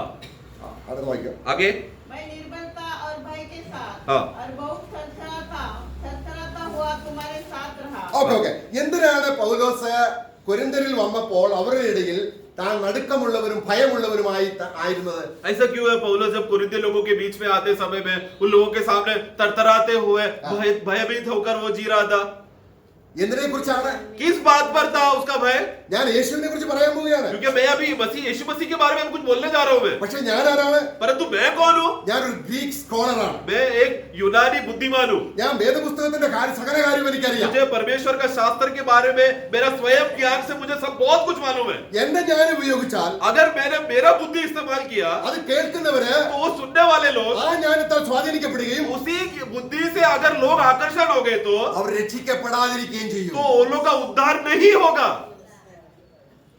ഈ തത്വം നമ്മുടെ ജീവിതത്തിന്റെ എല്ലാ മേഖലയിലും यही तत्व हमारे विश्वासी जीवन के चाल चलन के हर क्षेत्रों में, हर भागों में, നമ്മുടെ ജോലി കാര്യങ്ങളിൽ, हमारा कामकाज में, നമ്മുടെ വിദ്യാഭ്യാസത്തിൽ, हमारा विद्या और बुद्धि में, നമ്മുടെ പെരുമാറ്റ ചട്ടങ്ങളിൽ, यहाँ तक कि हमारा चाल चलन और जो स्वभाव जो व्यवहार हम करते हैं उस बातों में എന്നിൽ ഇൻസ്റ്റാൾ ആയിരിക്കുന്ന പഴയ ജ്ഞാനം ഉപയോഗിച്ചാൽ ക്രൂശ് വ്യർത്ഥമാകും, ദൈവജ്ഞാനം വ്യർത്ഥമാകും, കൃപ വ്യർത്ഥമാകും. ആകയാൽ എനിക്ക് നഷ്ടപ്പെടുന്നത് സ്വർഗീയ നിക്ഷേപമാണ്. तो मेरे अंदर के अंदर पहले से ही जन्म के द्वारा मेरा जो पुराना स्वभाव है, मेरा पुराना आदत या बुद्धि, उसका मदद से मेरा प्रतिदिन का विश्वासी चाल चलन को मैं अगर इस्तेमाल करूंगा तो एक बहुत बड़ा धोखे में मैं जी रहा हूं, जिसके वजह से क्या होगा, स्वर्ग राज्य में आने वाला युग में एक बहुत बड़ा धन और निधि को मैं खो बैठूंगा. അടുത്ത വാക്യം വായിക്കുമ്പോൾ उसका अगला ഞാൻ वाक्य, ഭയപ്പെട്ടത് എന്തിനാണെന്ന് പറയുന്നുണ്ട്. സാത്താനെ അല്ല ഭയപ്പെട്ടത്. मैं किस बात पर मैं तुम्हारे बीच में डरता हुआ थरथराता रहा, शैतान को देखकर नहीं मैं डरता हुआ थरथराता रहा. ദൈവത്തെയും അല്ല ഭയപ്പെട്ടത്. यहाँ तक कि परमेश्वर से मैं डर गया ऐसा भी नहीं. തന്നെ തന്റെ ഉള്ളിൽ നിക്ഷിപ്തമായ സ്വാഭാവികമായ ജ്ഞാനം. उसका 4 पन्ना. और मेरे वचन और मेरे प्रचार में हाँ. ज्ञान की लुभावनी वाली बातें नहीं, हाँ. परंतु आत्मा और सामर्थ्य का Praise the Lord. मतलब ज्ञान की लुभाने वाला मतलब मेरा मनुष्य को इस तरह आकर्षण करके मैं एकदम चतुराई से अच्छे रीति से लोगों को मनोरंजन करके बोलने वाला इस तरह का बुद्धि से नहीं, बल्कि पवित्र आत्मा और सामर्थ्य से मैंने बोला. നമ്മുടെ പ്രായോഗിക ജീവിതത്തിൽ നമ്മൾ അറിയാതെ പഴയ ജ്ഞാനം ഉപയോഗിച്ചാൽ നമ്മൾ വീഴും. हमारे व्यक्तिगत जीवन में हमारा स्वाभाविक बुद्धि को अगर हम इस्तेमाल करेंगे, स्वाभाविक रीति का बातों को अगर ज्ञान को भी इस्तेमाल करेंगे तो पक्का वो आदमी गिरेगा. വീഴുന്നതിന് ഒരു കുഴപ്പവും വേണ്ട, ഒരു പ്രയാസവും വേണ്ട. गिरने के लिए ज्यादा तकलीफ नहीं है प्रियो, നാശത്തിന് മുമ്പേ ഗർവം. क्योंकि नाश होने से पहले क्या अहंकार है. നമ്മുടെ മോശത്വമായ തീരുമാനങ്ങൾ, हमने जो मूर्खता में हम लोग ने जो भी बातें निर्णय लिया ഏത് ദൈവജ്ഞാനത്തിൽ എടുത്തതല്ല, वो तभी परमेश्वर का बुद्धि से नहीं लिया. പരിശുദ്ധാത്മാവിന്റെ സഹായം ഇല്ലാതെ എടുത്ത് ജ്ഞാനത്തിൽ ചെന്ന് പെട്ടുപോയിട്ട് നമ്മൾ കണ്ട് കരയുകയാണ്, പ്രാർത്ഥിക്കുകയാണ്, ഉപവസിക്കുകയാണ്. हम लोग पवित्र आत्मा का मदद के बगैर अपने स्वयं का बुद्धि से स्वयं का अक्ल जो बातें समझा है उसमें से हम लोग एक एक बातें निर्णय लेकर फिर हार जाकर गिरने के बाद हम लोग प्रार्थना करते हैं, उपवास करते हैं, ये हटो ये चाहिए बोलकर हम लोग करते हैं. അപ്പൊ എന്താണ് സംഭവിക്കുന്നത്? तो हो क्या रहा है? ആത്മീയ സന്തോഷമില്ല, एक आत्मिक आनंद नहीं है. നമ്മുടെ ജ്ഞാനം हमारा बुद्धि അതെന്താണെന്ന് അറിയാമോ? वो क्या है? അത് എർത്തിലിയാണ്, वो भूमि का है. സെൻസ്വൽ ആണ്. നമുക്ക് വേണേ ആ വാക്യം ഒന്ന് വായിക്കാം. അതായത് याकूब ये वाक्य मराठी में पढ़ना क्योंकि हिंदी में नहीं है, सही अर्थ में जानने के लिए. അത് ശരിക്കും നമുക്ക് മനസ്സിലാക്കണം. 3 का 15 याकूब 3:15. एक यार्ड और हाँ ये तर हे इंद्रियजन्य हाँ ये संसारिक आहे, इंद्रजन्य आहे आणि शैतानाकडून आहे. നോക്കുക, നമ്മൾ എങ്ങനെയാണ് ജ്ഞാനം സമ്പാദിച്ചത്? हम लोगों ने ये बुद्धि को कैसा हम लोगों ने प्राप्त किया? നിങ്ങൾ ഡോക്ടറോ എഞ്ചിനീയറോ ആകാം. आप शायद डॉक्टर या इंजीनियर रहेंगे. അങ്ങനെ ആയിത്തീരാൻ ദൈവം സഹായിക്കണമെന്നില്ല. ऐसा डॉक्टर और इंजीनियर बनने के लिए जो बुद्धि इस्तेमाल किया वो बुद्धि से मैं डॉक्टर इंजीनियर बना, उसके लिए परमेश्वर मदद किया करके नहीं बोलना, क्योंकि वो नहीं करता. അത് നമ്മുടെ സെൻസ് ഓർഗൻ, क्योंकि वो हमारा पंच यंत्र जो हमारा ज्ञान यंत्र है, पंच यंत्र है, उसके मदद से हम डॉक्टर और इंजीनियर बन सकते हैं. നമ്മുടെ കണ്ണുകൊണ്ട് കാണുന്നു, हमारे आंखों से हम देखते हैं, നമ്മുടെ ചെവി കൊണ്ട് കേൾക്കുന്നു, हमारे कानों से हम सुनते हैं, നമ്മുടെ മൂക്ക് കൊണ്ട് നമ്മൾ മണക്കുന്നു, हमारे नाक से हम सूंघते हैं, നമ്മുടെ നാവ് കൊണ്ട് നമ്മൾ ടേസ്റ്റ് ചെയ്യുന്നു, हमारा होठों से हम स्वाद करते हैं, നമ്മുടെ സ്കിൻ കൊണ്ട് നമ്മൾ ടച്ച് ചെയ്യുന്നു, ഫീൽ ചെയ്യുന്നു. और हमारे चमड़े से हम लोग अनुभव करते हैं, स्पर्श करते हैं. നമ്മുടെ അപ്പനെയും അമ്മയും നമ്മൾ അറിയുന്നത് ഈ ജ്ഞാനം കൊണ്ടാണ്. हमारे स्वयं का शारीरिक माता पिता को भी हम जानते हैं, वो इसी स्वाभाविक बुद्धि से है. ഈ ജ്ഞാനം സ്വർഗത്തിൽ എത്തുകയില്ല. ये बुद्धि स्वर्ग में नहीं पहुंचाएगा. ഈ ജ്ഞാനത്തിൽ യേശുവിനെ സ്വീകരിച്ച ഒരു സ്വർഗത്തിൽ इस बुद्धि से अगर मैं यीशु मसीह को मेरा प्रभु है बोलकर उद्धार पा रहा हूं करके बोलकर अगर स्वीकार रहे तो ऐसा व्यक्ति स्वर्ग में नहीं पहुंचेगा. ദൈവം തരുന്ന ജ്ഞാനം, क्योंकि जो प्रभु देने वाला जो बुद्धि है, അപ്പോൾ എങ്ങനെയാണ് ഈ എർത്തലി ജ്ഞാനം? तो ये संसारिक बुद्धि का खासियत क्या है? അത് ഒന്നാമത് അത് ഭൂമിപരമാണ്, सबसे पहला वो भूमि के बातों का आधार पर है. രണ്ടാമത് സെൻസ്വൽ ആണ്, दूसरा फिर वो ज्ञान इंद्रिय के मदद से वो कार्य करता ഈ है. രണ്ട് ഘടകം ചേർത്ത് കഴിഞ്ഞാൽ ये दोनों बातें जब जुड़ जाता है ഇവിളാണ്. फिर वो शैतानी हो जाता है. അപ്പൊ നമ്മൾ എങ്ങനെ ജീവിക്കും? अभी ऐसा है तो फिर अभी कैसे जिएंगे हम? തൊട്ടതിനും പിടിച്ചതിനും എല്ലാം ജ്ഞാനം വേണമെന്നാണ്. क्योंकि जो भी छूना है, कुछ भी देखना है, हमको बुद्धि चाहिए ना उसके लिए. അതിനാണ് ക്രിസ്തുവിനെ ജ്ഞാനമായിട്ട് നമുക്ക് തന്നിരിക്കുന്നത്. इसीलिए तो परमेश्वर ने मसीह को ही हमें बुद्धि के रूप में हमको दिया है. അവൻ നമുക്ക് ദൈവത്തിൽ നിന്ന്, वो हमें परमेश्वर की ओर से, പിന്നെ ആരാണ്? और वो कौन है? ജ്ഞാനമാണ്, ശക്തിയാണ്. वो हमें परमेश्वर की ओर से ज्ञान है और सामर्थ्य है. നാം കർത്താവായ യേശു ക്രിസ്തുവിനെ സ്വീകരിച്ച ആ അവസ്ഥ പ്രോപ്പർ ആണെങ്കിൽ, അല്ലെങ്കിൽ ദൈവം ഇടപെട്ടുള്ളതാണെങ്കിൽ, ദൈവം ജ്ഞാനം തന്നതാണെങ്കിൽ, अगर अपने प्रभु को स्वीकारने का जो वो अवस्था उस दिन अगर सही है तो यानी कि पवित्र परमेश्वर का बुद्धि की ओर से है तो यानी कि परमेश्वर ने खुद वो उद्धार के विषय के लिए हमारे अंदर वो ज्ञान और बुद्धि उन्होंने दिया है तो അവിടെ നമ്മള് ക്രേത്തരോട് പറയുന്നുണ്ട്. ക്രേത്തരോട് കർത്താവിന്റെ ദാസൻ തീത്തോസിനോട് പറയുമ്പോൾ वहां पर तीतोस को जब क्रेते के लोगों के बारे में पौलुस एक बात कहता है, അവർ പറയുന്നുണ്ട്, അവർ പറയുന്നുണ്ട്, അവർ profess themselves that we know God. उसका 16 का पहला भाग ദൈവത്തെ അറിയുന്നു എന്ന് അവർ പറയുന്നുണ്ട്. 16 का 1 पटा सॉरी तीतोस 1 का 16. कहते हैं कि हम परमेश्वर को जानते देखो वो कहते हैं कि वो परमेश्वर को जानते हैं, मतलब उनको वो लोग जानकारी है कि वो लोग परमेश्वर को जानते हैं करके वो लोग को मालूम है. പക്ഷെങ്കിൽ परंतु അവർ അറിയുന്നത് എങ്ങനെയാണ്? वो लोग किस रीति से वो लोग जानते हैं? തിന്നാനും കുടിക്കാനേ അറിയത്തുള്ളൂ. खाने के विषय में, पीने के विषय में वो लोग यीशु को ज्ञान लेकर वो लोग जानते हैं. അത് ദൈവം കൊടുത്ത ജ്ഞാനമല്ല. तो ये परमेश्वर ने दिया हुआ बुद्धि नहीं है. ദൈവം ഒരു ജ്ഞാനം കൊടുത്താൽ क्योंकि परमेश्वर अगर बुद्धि देगा तो അത് വചനത്തിലൂടെ, ആത്മാവിലൂടെ वो वचन से और आत्मा से, അത് നിവർത്തിക്കാനുള്ള ജ്ഞാനവും കൂടെ അതിനകത്തുണ്ട്. അതാണ് ദൈവത്തിന്റെ കൃപ. और उस बातों को पूरा करने के लिए उसका अनुग्रह भी वो प्रभु हमको साथ में देता है. ഇവരെങ്ങനെയുള്ളവരാണ്? ये लोग किस प्रकार के लोग हैं? ദൈവത്തെ അറിയാമെന്ന് അവർ പറയുന്നുണ്ട്. वो लोग वो कहते तो है कि वो लोग प्रभु को जानते हैं करके, പക്ഷേ അവിടെ അടുത്ത വാക്യം വായിക്കുമ്പോൾ फिर आगे बढ़ते समय में ദൈവത്തിന് അറപ്പാണ് അവര്. पढ़ना. पर अपने कामों से उसका इनकार करते हैं, हाँ आगे. क्योंकि वे घृणित हाँ मतलब वो लोग घृणित काम करते हैं. परमेश्वर के लिए जो भी घृणित बातें वो सब काम कर रहे हैं वो लोग. എന്ന് പറഞ്ഞ അർത്ഥം എന്താണ്? उसका मतलब क्या है?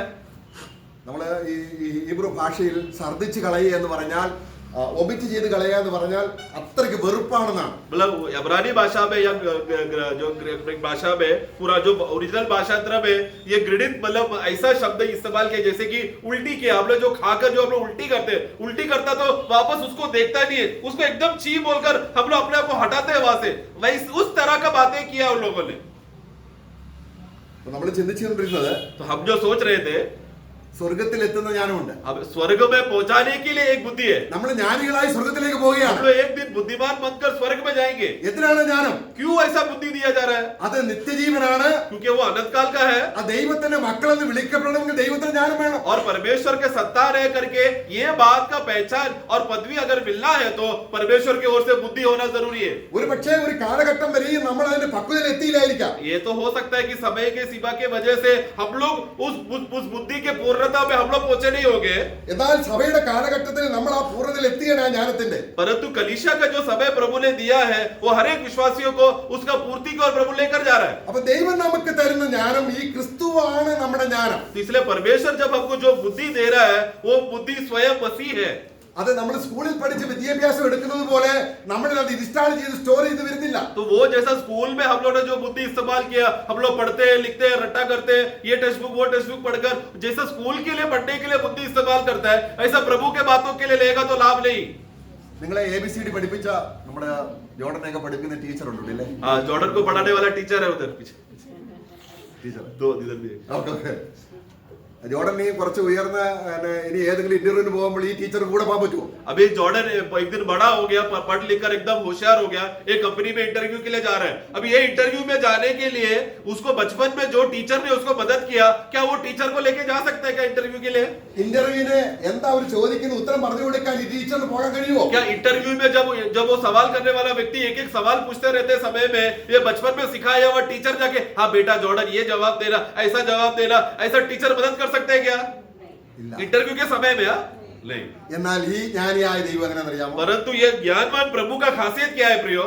നമ്മുടെ ജീവിതത്തിന്റെ ഏത് രംഗത്തും അപ്പോൾ അപ്പോൾ ഉപദേശിക്കാൻ കൂടെയുണ്ട്. हमारे जीवन के परिस्थिति में कैसा भी प्रकार का परिस्थिति क्यों ना हो, ऐसा हर समयों में हमें बुद्धि और समझ हमें ज्ञान देते रहते कि ये क्षण में क्या कर रहे हैं, अगले क्षण में क्या कर रहे हैं, वो क्षण में क्या कर रहे हैं, हर प्रकार का समय में हमको बुद्धि और ज्ञान देते रहता है. അപ്പോൾ ഏത് സംഭവം ഉണ്ടായാലും तो कोई भी परिस्थिति क्यों ना हो, പഴയ ബുദ്ധി ഉപയോഗിക്കരുത്. अगर पुराना समझ नहीं इस्तेमाल करना, പുതിയ ബുദ്ധി എന്താണ്? नया बुद्धि नया समझ क्या करता है, എനിക്കൊന്നും അറിയത്തില്ല. वो नया ज्ञान का खासियत क्या है कि मुझे कुछ नहीं मालूम. ആർക്കറിയാം? किसको मालूम है? കർത്താവിനറിയാം. सिर्फ प्रभु को मालूम है, ക്രിസ്തു എന്റെ ജ്ഞാനമാണ്. क्योंकि मसीह मेरा बुद्धि है. ഇതാണ് ദൈവം നമുക്ക് ഉളവാകാൻ ആഗ്രഹിക്കുന്നത്. ये है, इस रीति से परमेश्वर आग्रह करता है कि आप लोग बढ़ते रहे. ഇതാണ് ക്രിസ്തുവിന്റെ രൂപത്തോട് അനുരൂപമാകുവാനുള്ള ബെസ്റ്റ് ക്വാളിറ്റി ആയിട്ട് പരിശുദ്ധാത്മാവ് നമ്മളെ പഠിപ്പിക്കുന്നത്. यही बात पवित्र आत्मा में सिखा रहा है कि हमें वो स्वर्गीय बुद्धि देकर हम लोग मसीह के रूप में अनुरूप होते रहे. किस बुद्धि के विषय में? कि मुझे कुछ अक्ल नहीं, कुछ समझ नहीं, मेरे अंदर कोई भी होशियार बुद्धिमान है तो वो प्रभु है. ഇതാണ് ദൈവം മർമ്മമായി തന്റെ ഹൃദയത്തിൽ വെച്ചത്. यही बात प्रभु ने एक समय में भेद की रीति में छुपा कर अपने हृदय में रखा था. प्रभु के कुछ परमेश्वर के हृदय में था वो. ഇവിടെ വായിക്കുകയാണ്, നമുക്ക് ആ വാക്യങ്ങൾ വായിക്കാം. वो वाक्य भी पढ़ेंगे. 1 कोरिन्थർ 2 अध्यायത്തിന്റെ पहला कोरिन्थी 2 अध्याय 7 वाक्യം. वाक्य 7 में, परंतु हम परमेश्वर का वह गुप्त ज्ञान भेद की रीति पर बताते हैं, हाँ। इसे परमेश्वर ने सनातन से हाँ। हमारी महिमा के लिए ठहराया. നോക്കുക, നമുക്ക് കിട്ടുന്ന ക്രിസ്തുവിന്റെ ഈ ജ്ഞാനവും തേജസ്സുമായി ബന്ധപ്പെട്ടിരിക്കുകയാണ്. देखो परमेश्वर का जो ये बुद्धि है, ये बुद्धि को मसीह के द्वारा मिलने वाला जो महिमा के साथ जुड़ा हुआ बात है. അപ്പൊ നമ്മുടെ ജീവിതത്തിന്റെ എല്ലാ രംഗത്തും ക്രിസ്തുവിനെ ജ്ഞാനമായി ഉപയോഗിച്ചാൽ എത്രമാത്രം തേജസ് വർദ്ധിക്കും നമുക്ക്. जरा सोचो ना, हमारे जीवन के हर क्षेत्रों में मुझे जहां पर बुद्धि का विषय का आते समय में अगर मैं मसीह का बुद्धि को मैं इस्तेमाल करते रहूं या मसीह को मेरे अंदर कार्य करने के लिए मैं अनुमति करते रहूंगा, क्या होगा? उतना महिमा को मैं एकत्र करते जा रहा हूं. നമ്മുടെ ജീവിതത്തിന്റെ എല്ലാ ദിനചര്യകളിലും हमारे जीवन के हर क्षेत्रों में हार का अवस्थे में भी ഈ ഉയരത്തിൽ നിന്ന് വന്ന ജ്ഞാനം, ये ऊंचाई से और आया हुआ बुद्धि, 3:17 വായിച്ച് അവസാനിപ്പിക്കാം. കാരണം ആ ജ്ഞാനത്തിന്റെ പ്രത്യേകത ഒന്നാമത് സ്വർഗീയമാണ്, അത് ഹോളിയാണ്, പ്യുവറാണ്, അതിന് സമാധാനം. ആ ജ്ഞാനം എപ്പോൾ ഉപയോഗിച്ചോ അത് ജീവനാണ്, സമാധാനമാണ്. वो वाक्य भी पढ़ेंगे. याकूब का पुस्तक 3 का 17 में जो हाँ, ऊपर से आता है, जो ऊपर से आता है, वो तो पहले तो पवित्र होता है. पवित्र यानी कि एकदम शुद्ध है. मतलब उसके अंदर कोई भी कपट, कोई भी बुराई, कोई भी छल की बातें नहीं है, एकदम शुद्ध है. നമുക്ക് ഏതൊരു കാര്യം ചെയ്യാനും നമുക്കൊരു ബോധം വേണം. हमें देखो, हमें कुछ भी बात का कार्य करने के लिए एक समझ होना चाहिए, एक बोध सुबोध मन होना चाहिए. അത് ഹോളിയാണോ तो यानी कि क्या वो पवित्र है क्या, മലിനമാണോ? या फिर दुष्ट है क्या? അതുകൊണ്ടാണ് നമ്മള് 2 കൊരിന്ത്യർ 11 അധ്യായം പറയാണ്, നിങ്ങൾ ക്രിസ്തുവിനെ കുറിച്ചുള്ള ഈ ജ്ഞാനം വിട്ടിട്ട് മറ്റൊരു യേശുവിനെ, മറ്റൊരു ആത്മാവിനെ, മറ്റൊരു സുവിശേഷത്തെ, ഈ ലോകത്തിൽ ജ്ഞാനപ്രകാരമുള്ള ഒരു യേശുവിനെ നിങ്ങൾ സ്വീകരിച്ചത്, നിങ്ങൾ ആ ജ്ഞാനം സ്വീകരിച്ചത് എനിക്ക് അത്ഭുതമാകുന്നു എന്ന് പറയുന്നു. इसलिए पौलुस को जब ये पौलुस वहां पर 2 कोरिन्थी 11 अध्याय में वहां पर कहते समय में कोरिन्थ लोगों को कहता है, मुझे बहुत आश्चर्य लगता है कि तुम लोगों ने दूसरा एक यीशु को दूसरा आत्मा की मदद से, दूसरा सुसमाचार से, ये जगत का बुद्धि इस्तेमाल कर तुम यीशु की बातों को, स्वर्ग की बातों को जानने के लिए कोशिश किया. ये मेरे लिए आश्चर्य की बात है. നമ്മൾ അവന്റെ കാൽക്കലേക്ക് വന്നിട്ട്, इसलिए प्रिय, हमें उनके पैरों तले आना है. കർത്താവേ, എന്റെ സ്വന്തം ജ്ഞാനം എന്നെ അപകടത്തിലേക്ക് നയിക്കും. हे प्रभु, मेरा खुद का बुद्धि मुझे दुर्घटना की ओर लेकर जाएगा. എനിക്ക് നിന്റെ ജ്ഞാനം വേണം. क्योंकि प्रभु मुझे आपका ही बुद्धि चाहिए. നമ്മൾ ഹൃദയത്തെ താഴ്ത്തി നാം കർത്താവിനോട് ഇങ്ങനെ പ്രാർത്ഥിച്ചാൽ, अगर अपना हृदय को झुकाकर सब प्रार्थना करेंगे तो നമ്മുടെ എല്ലാ കാര്യങ്ങളിലും കർത്താവ് തീമോഥെയോസിനോട് പൗലോസ് പറയാണ്, കർത്താവ് നിനക്ക് സർവ്വ കാര്യങ്ങളിലും ജ്ഞാനം തരും. तो इसके लिए जैसा पौलुस ने तिमोथी को कहा था, इसीलिए तू प्रभु का जो भी कार्य की बातें आते समय में वो सब बातों के लिए प्रभु तुझे अनुग्रह देगा. ഈ ജ്ഞാനം തരുന്ന ആരാണ്? ये बुद्धि कौन देता है? ക്രിസ്തുവിന് വേണ്ടി പരിശുദ്ധാത്മാവ് തരുന്നതാണ്. मसीह के लिए पवित्र आत्मा देता है. അവനാൽ പ്രാപിച്ച അഭിഷേകം इसलिए उनकी ओर से पाया हुआ अभिषेक സകലത്തിലും നിങ്ങളെ വഴി നടത്തും. सब बातों के लिए तुम्हें चलाएगा. പക്ഷേ ആ ആത്മാവിന് പകരം परंतु आत्मा के बदले നമ്മുടെ സ്വന്തം ജ്ഞാനം ഉപയോഗിച്ച, हमारा खुद का बुद्धि अगर इस्तेमाल करेंगे तो നമ്മള് അത് എർത്തിലിയാണെങ്കിൽ सबसे पहला भूमि की बातें रहेगा, അത് സെൻസുവൽ ആണ്. और फिर हमारे पंचयंत्र की विशेषता के विषय में रहेगा. അവസാനം സാത്താന ജ്ഞാനത്തിൽപ്പെടും. आखिरी में वो क्या हो जाएगा? दुष्ट आत्मा के हाथों में पड़ जाएंगे हम. അവന് സാത്താൻ സമാധാനമില്ല. शैतान को कभी शांति नहीं है. അവന്റെ ജ്ഞാനം അന്ധതയാണ്. और उस शैतान का बुद्धि, ज्ञान, समझ वो सब अंधता है, अंधेरा है. ഈ സാത്താന ജ്ഞാനം ഉപയോഗിച്ചവരെല്ലാം ദൈവം ഇരുളിലേക്ക് നയിക്കും. കാരണം അവരുടെ ജ്ഞാനം ഇരുളാണ്. ക്രിസ്തുവിനെ ജ്ഞാനമായി സ്വീകരിച്ചവർ പ്രകാശത്തിലേക്ക് അവർ പറന്നു പോകും. आमीन. इसलिए जो कोई भी इस दुनिया में जितने मनुष्य लोगों ने शैतान का बुद्धि इस्तेमाल किया है, उन लोग सब के लोगों के लिए प्रभु ने अंधकार तैयार करके रखा है, क्योंकि शैतान का बुद्धि अंधकार की ओर ले जाता है. परंतु जिस किसी ने भी यीशु मसीह को अपना बुद्धि के रूप में लिया है, वो लोग सब प्रकाश में, ज्योतिमय होगा. इसलिए ज्योति का नगर में उनको लेके जाएगा. അതുകൊണ്ട് നമ്മൾ ഇന്ന് വായിച്ച വാക്യം വായിക്കാം, ഒന്നുകൂടെ വായിച്ച് അവസാനിപ്പിക്കാം. इसलिए आपने शुरुआत में जो वाक्य पढ़ा वो एक और बार पढ़ेंगे. सब उपदेश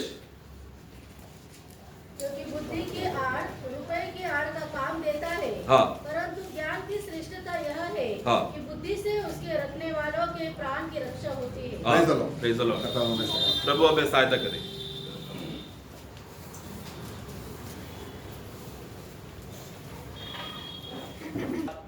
सोचने वाला समझने वाला ज्ञान, स्वर्गीय ज्ञान है ना।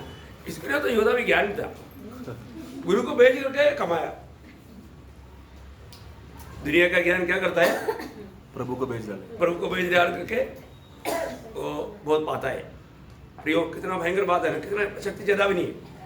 परंतु जब ऊपर का ज्ञान जब हमारे मिलेगा, हमारे बात चेहरे में मान पड़ेगा।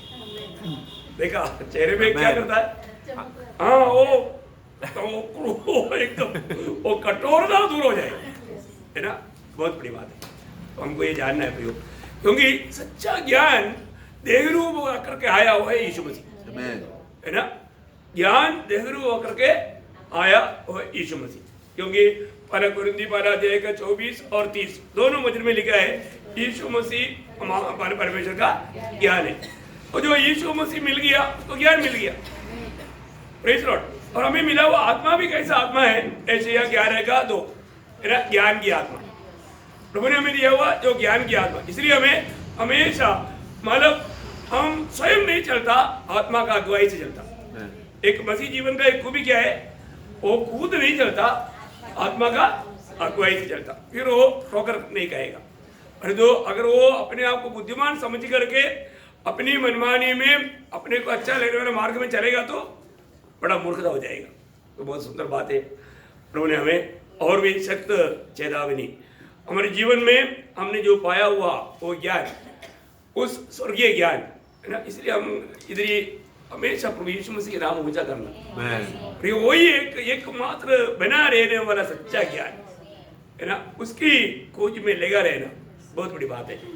मैं आग्रह करता हूँ कि आज प्रभु ने इस बात का, है ना, मानो ये दुनिया का ज्ञान में और ईश्वर के ज्ञान में कितना फर्क है। ऊपर का ज्ञान ऐसा मतलब आप पढ़ा लिखना छोड़ लो, ऐसे नहीं, आप पढ़ाई कर पर तो उस ज्ञान के सहारे में हम प्रभु को नहीं। गमालियल कोई छोटा व्यक्ति था क्या? गमालियल उस समय का बहुत बड़ा ज्ञानी आदमी था, लेकिन यीशु मसीह को नहीं जाना। देखा, यीशु मसीह को नहीं जाना। यीशु मसीह को जानने के लिए ये दुनिया का कोई भी ज्ञानी अपने ज्ञान से ढूंढेगा तो नहीं मिलेगा, ये बहुत बड़ी बात है। तो अपने को अभी इथियोपिया का खोजा मतलब पढ़ा लिखा था, ज्ञानी था आदमी था, पढ़ा लेकिन समझा नहीं, उसके लिए मामूली एक विलिबॉस का जरूरत है। तो इसलिए सबसे बड़ी बात है कि ऊपर का ज्ञान, ये बहुत बड़ी बात है प्रियो। आज प्रभु ने, प्रभु की बड़ी अनुग्रह से हमें वो ज्ञान दिया है ना। वो ज्ञान की आत्मा हमारे साथ है, इसलिए हम कभी भी कोई भी बातों में कूद ना चले, अकेला में मतलब अपने में होकर ना चले, आत्मा का अगुवाई में चले, तब हम कहीं ठोकर नहीं खाएगा। तो बहुत अनोखी बात है, प्रभु ने बहुत सुंदर रीति में हमें उस बात का प्रकाशन डाला। प्रभु को धन्यवाद देते हैं, मतलब संदेश दिया हुआ प्रभु का दास को, परिभाषा किया हुआ प्रभु का दास को, प्रभु बहुत आशीष दे, प्रभु की महिमा के लिए और भी अधिक इस्तेमाल हो। आइए समय हम अपने आप को समर्पण करते हुए